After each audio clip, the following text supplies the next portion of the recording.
Hello again, my friends from the internet. Today, or, well, right now, I'm going to be showing you how best to prepare for the Eater of Worlds. Now, you're going to want to build an arena.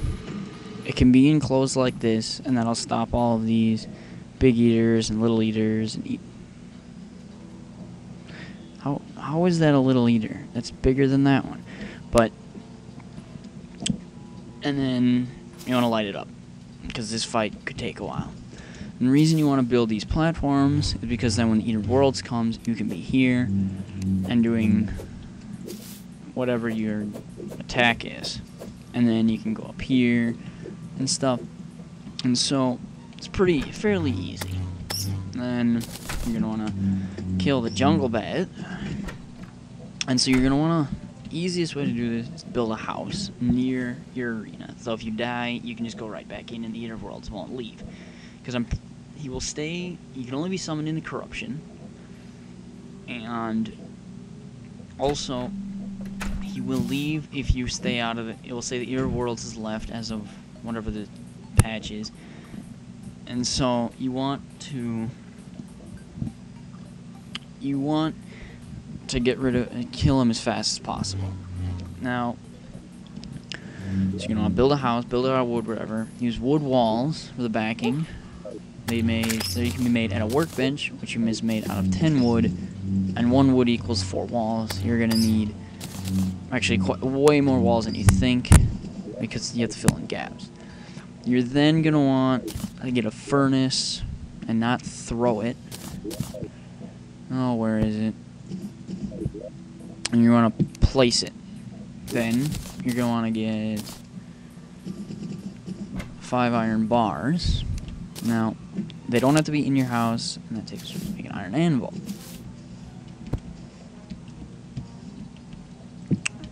Then go back to your furnace, smelt 3 bars, and make an iron chain. Then, after you have the iron chain, go back in here, and we're back.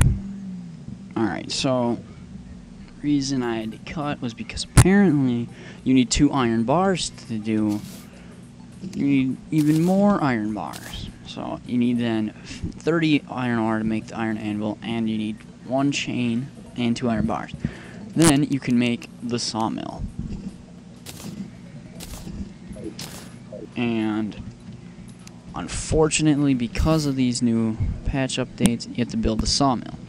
Then that allows you for advanced crafting, which is nice because there's a whole bunch of things you can do.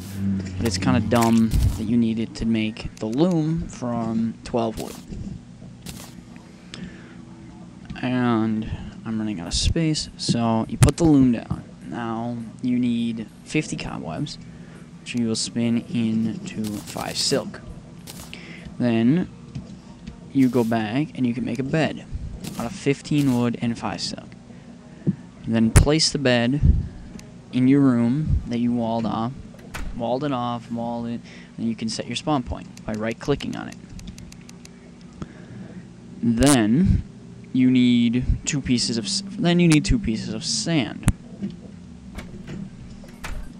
and you will then make 1 piece of glass, which you will then keep there and make 2 bottles. So it's kind of dumb how you need 2 pieces of glass, and then you place a bottle or 2 on your crafting table. It becomes an alchemy table. You can make green dye out of jungle grass seeds, but you want Viola Powder. Viola Powder you get from vile mushrooms, which look like that. The guide has arrived here. Apparently, yeah, the guy died, and there he is. And so your Vile Powder, it deals 8 damage. It's like the Vile Thorn. That's odd. Where'd the bottle go? Alright, well, I had some previous Vile Powder, but now you have Vile Powder, which is a very useful weapon against Eater World because it deals multiple damage. I'll see if I can show it off on some slimes. See, look, it's like It's like a weapon called the Thorn, except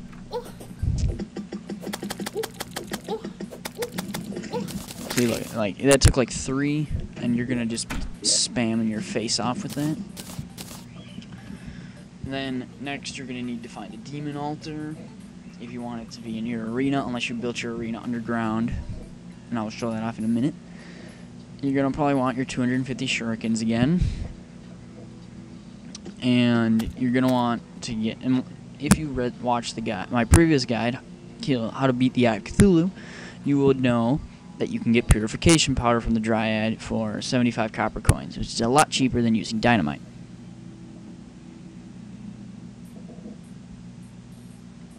And then once you find a demon altar, you need rotten chunk and vile powder to create worm food. You need 15 rotten chunk and 30 vile powder, which isn't so bad, seeing as how vile powder is so easy to get. Vile powder also can be shot through walls, like the Vile Thorn. So it's a pretty nice close range spread shot weapon. It also turns bunnies into corrupt bunnies and goldfish into corrupt goldfish. So watch out about that. Worm food summons Eater of Worlds. Same thing as Cthulhu. But Purification Powder doesn't do any damage. You'd think Purification Powder would damage Eater of Worlds and not Vile Powder, but it doesn't. So, Daybloom Seeds. So, that's how you summon it. So you can theoretically summon it without ever going down these chasms, which I'm going to go down. Now, I'm going to go down this one, but you might be thinking, I only got a copper pickaxe, but only demonite pickaxes can, and our nightmare pickaxe or higher, can mine even stone. Otherwise, it just won't work. You can sit there all day, nothing will happen. But if you get Purification Powder, it turns into regular stone. And any pickaxe can mine regular stone. So yeah, I got a copper pickaxe. I have to deal with this dumb bat. I also have a yellow phase blade because it matches my gold armor, which you get from meteorites from smashing the orbs. So I guess if you wanted to do that, you can't. If you wanted to go the route I did, and I mean, a lot of guys are going to say don't use close range weapons, but early on in the game, unless you get lucky on your first shadow orb,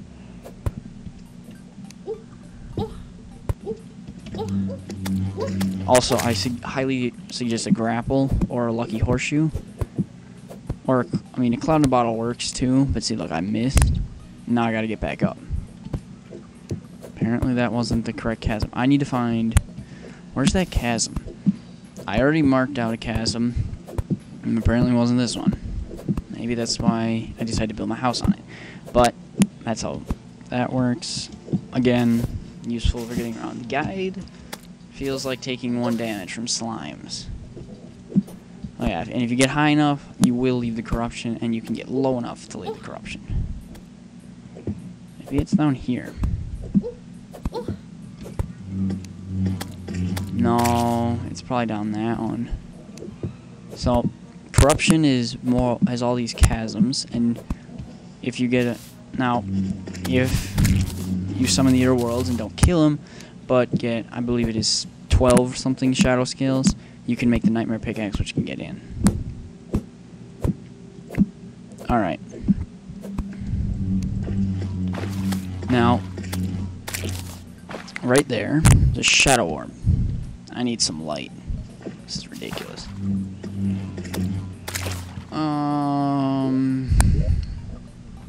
Stone block 0. There. Now, again, can't mine it, so we use our purification powder, and that wasn't enough, so it's gonna use another.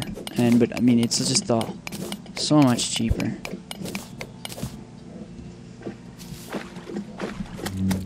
Also, that is a long cavern, and we can only see part of it.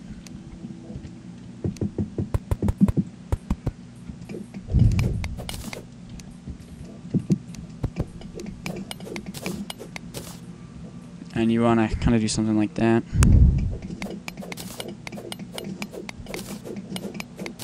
So, I don't know if I need a higher up hammer to break this. I hope not. That would be kind of annoying. That's right. Might help if I turned everything I'm trying to mine. Alright. So. Alright. Now use your hammer. And you break it. A horrible chill goes down your spine. It will say that, and screams echo around you. First shadow orb you break, I think in every world, will give you a musket and some musket balls. Musket's kind of pretty bad. I don't really think it's useful for fighting the Eater of Worlds at all. And then you're just going to want to build a kind of a path back up or something, I guess. I don't know. Because, I mean, you got to get back out of this thing. And especially if it's underwater.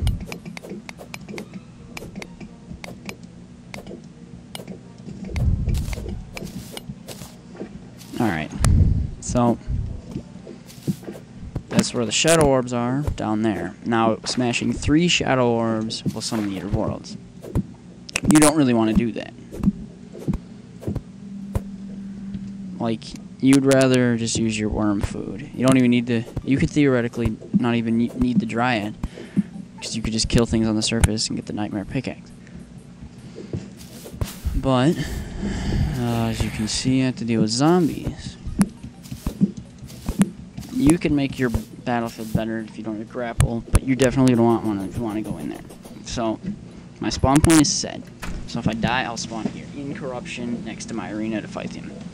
And in the next episode, or whatever you want to call it, next video, I'll be showing you actually how to fight the Eater of Worlds and making a mention of something I forgot to do last time. Till then.